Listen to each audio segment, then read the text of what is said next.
Greetings interwebs, this is Jack and Kate, and I have a treat for you all.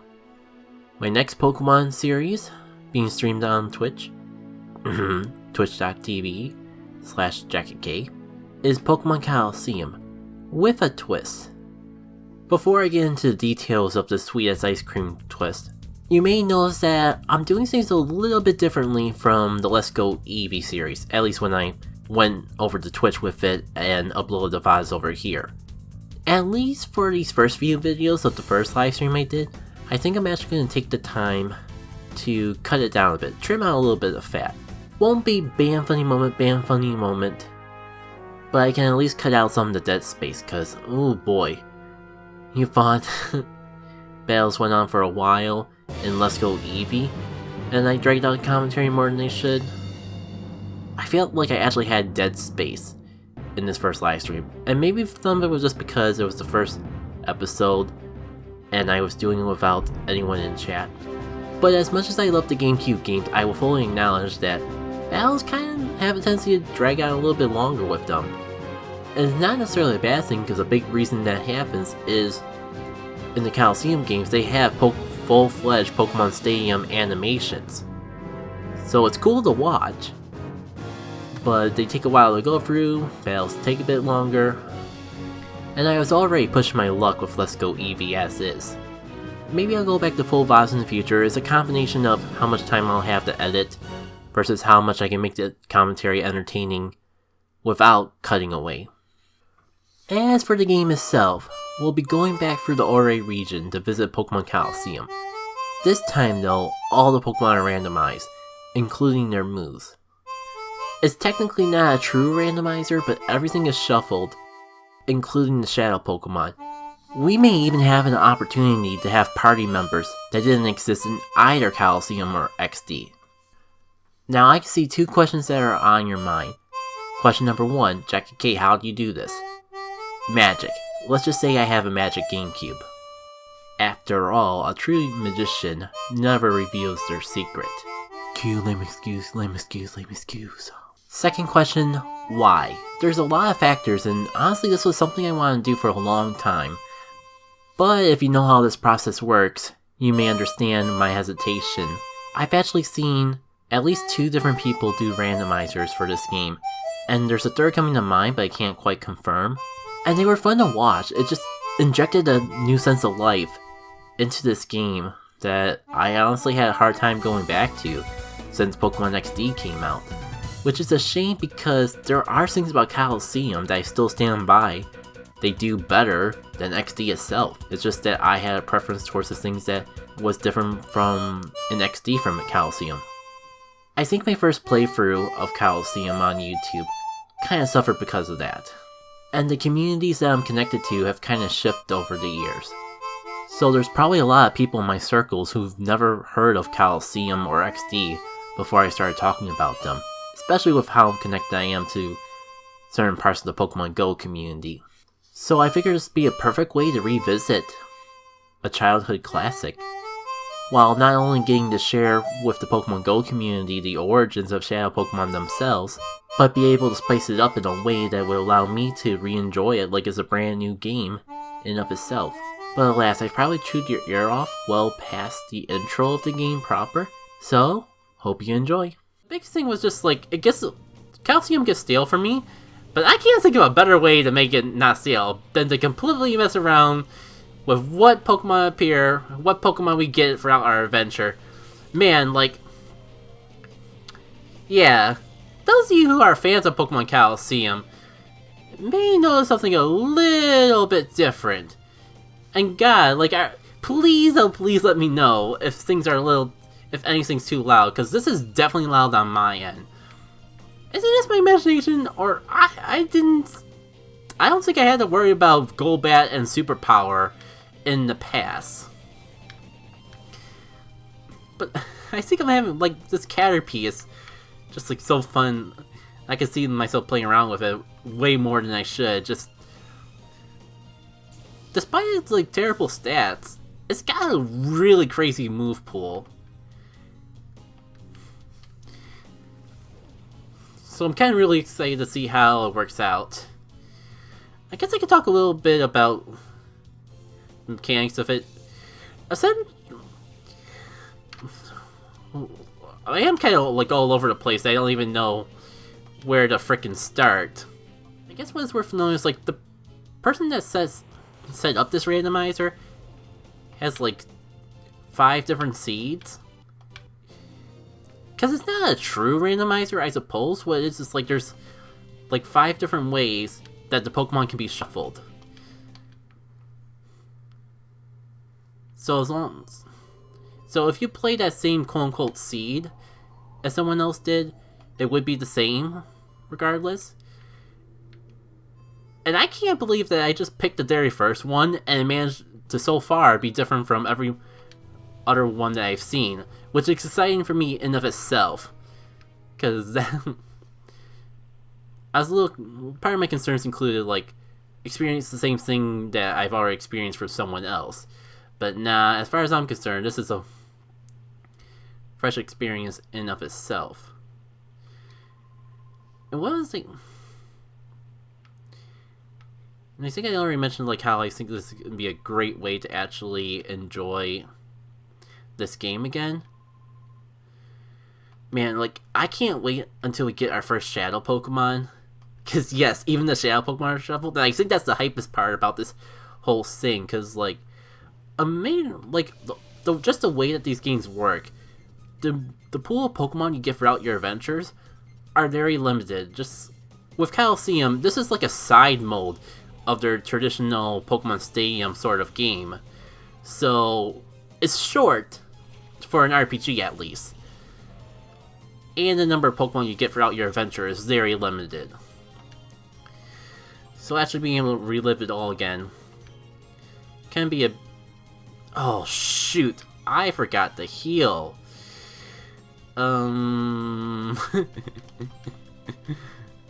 Not like there was really good opportunity to heal, and I guess I'm just a little used to modern games just healing you after every significant battle that would lead up to a normal battle. Basically, like, I've been spoiled. And I should just freaking get some healing going on here. If I recall right,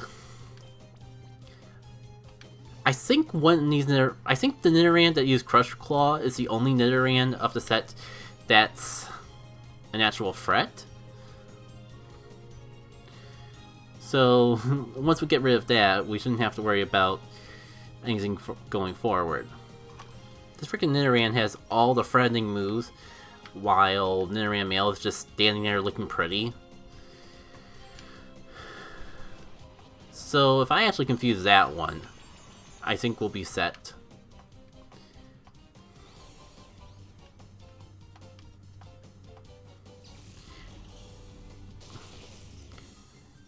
Yeah, it's actually... I'm just really fascinated by this move pool that the Caterpie has.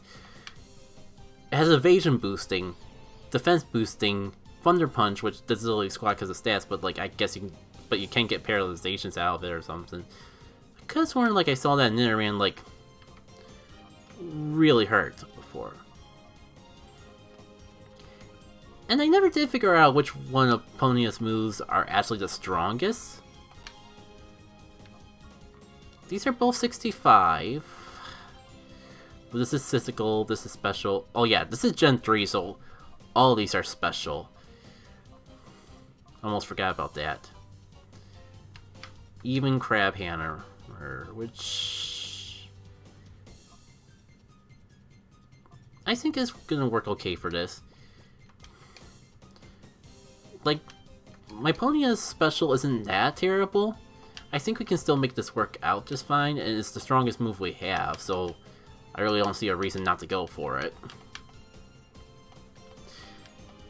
Might have forgot about the accuracy of it. Wait, did that even do anything? I don't know, it's fine. I feel like Thunder Punch and Caterpie is mostly just gonna be for just paralyzation anyways. I mean, the threatening Pokemon of the bunch is out of the picture now. Oh, I mean, this would be bad, but I did just remember that this game is incredibly generous in practically gives you every healing item you need right from the start of the game.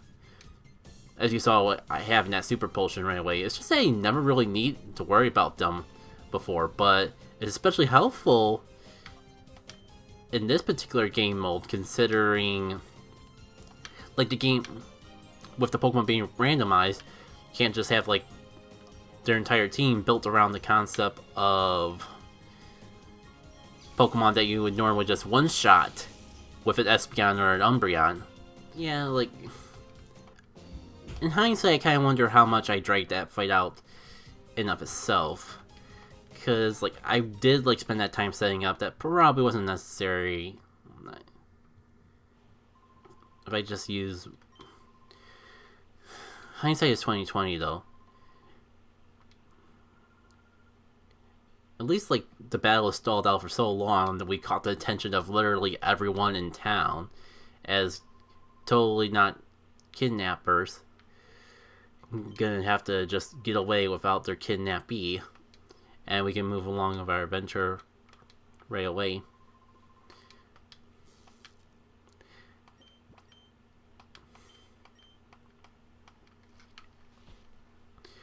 And here's our other main character.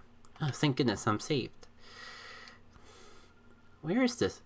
Where do those two bring me? This is Phoenix City, the upmost city of water. The person that saved you from those thugs is here. The way he battles goons, it was truly superb. I wish you could have seen it, you know, from being inside that bag and all. And in tradition, like, typically really is the main character name here, but since we're, like, going default but not totally default, I think we'll try Annika.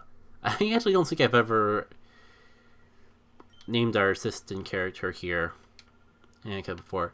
So, we're just getting run down. She was kidnapped from a town over, talking about unusual Pokemon.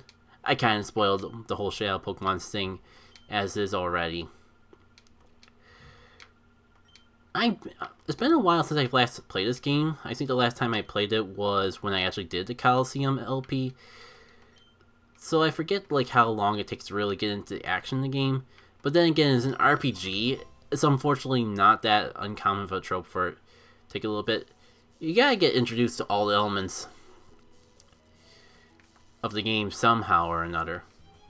Hello, foregoing whatever the word is person that totally doesn't give off supervillain vibes or something. I mean, our character isn't exactly like gives off the most Superman, noble Galian steed vibes either. He does have a little bit of rough and tough to him,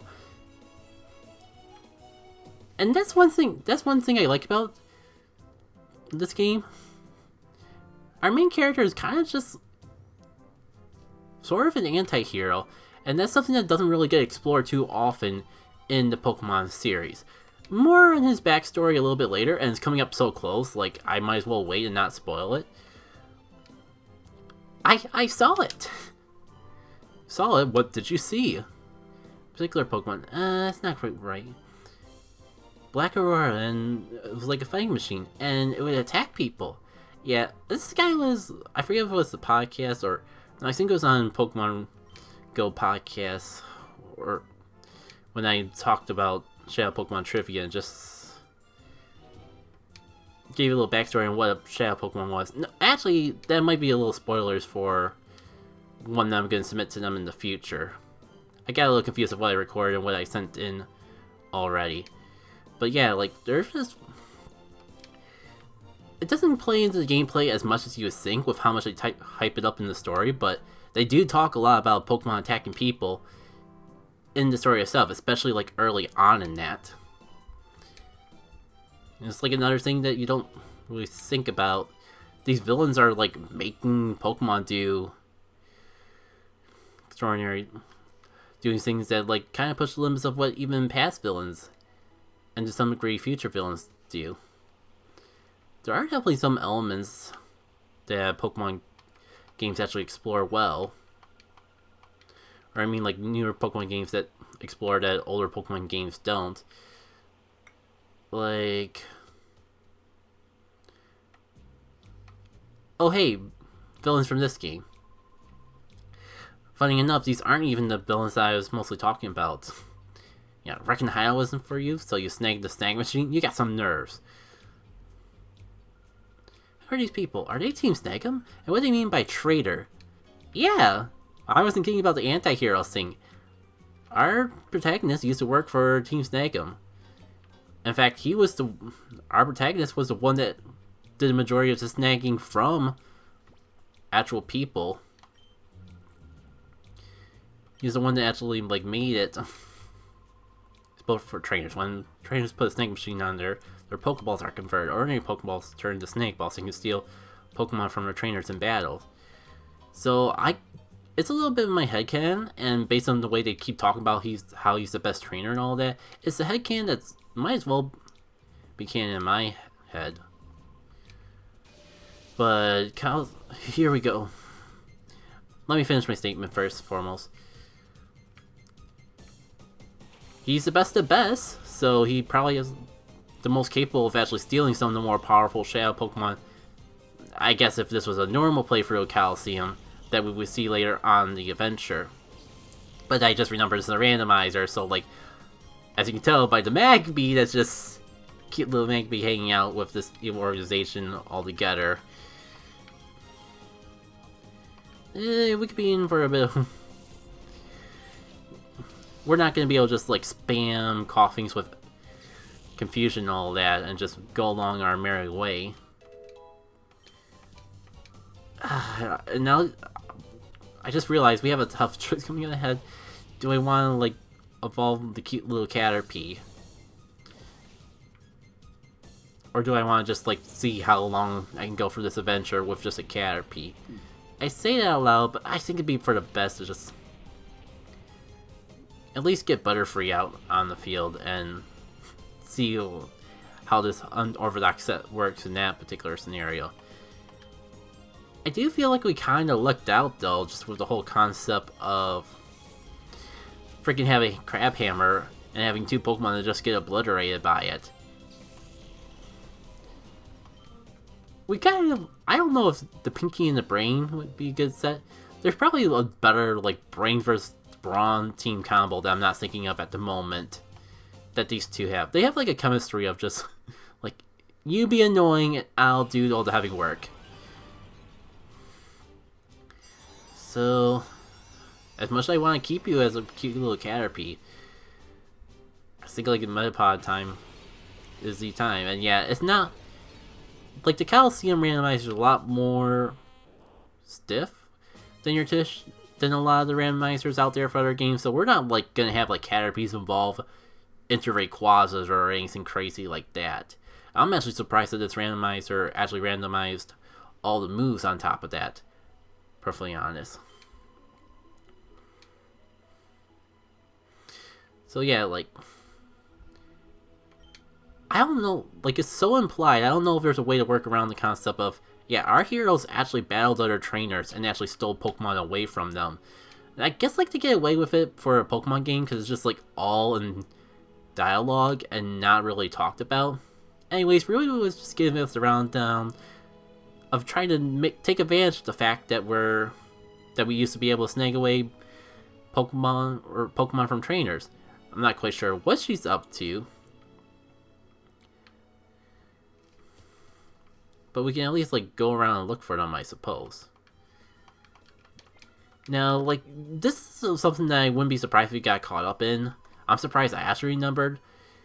But what we have to do is, like, find one of these NPCs in the shop to actually talk about there being no Pokeballs. I think there's one on top and one below that do that.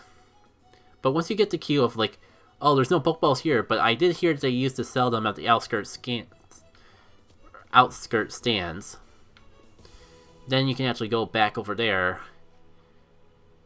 and actually engage with that person that was in the shop. I kind of glanced over it, but that is a shop over there at the stand. Oh, hey, so I was a little worried about you. Some rough-looking characters came around asking, it made me worried. Those guys say you look like they're from Team Snag'em. And just a little foreshadowing, or it's not really foreshadowing if you already know about what's going to happen. So yeah, now Rui's going to inquire about the Pokeballs, and you know, he's like, oh, there's no need for Pokeballs because no one has no one can catch. There's no wild Pokemon here. No one can actually catch them. What the heck? I'm not gonna do anything else with them. You can have these for free, and I'll just sell more with you. Now, I get the feeling that this is gonna be a very important part of the randomizer, but we actually get access to Great Balls right away. I mean, if you couldn't tell by just how high the level of the Pokemon that we've been facing already are, Colosseum is an interesting game, and like, it actually starts you more at the midpoint of with Pokemon levels than that. So you don't like start from the very beginning, and you get into like some more rougher, tough stuff in that. I don't think I really. Also,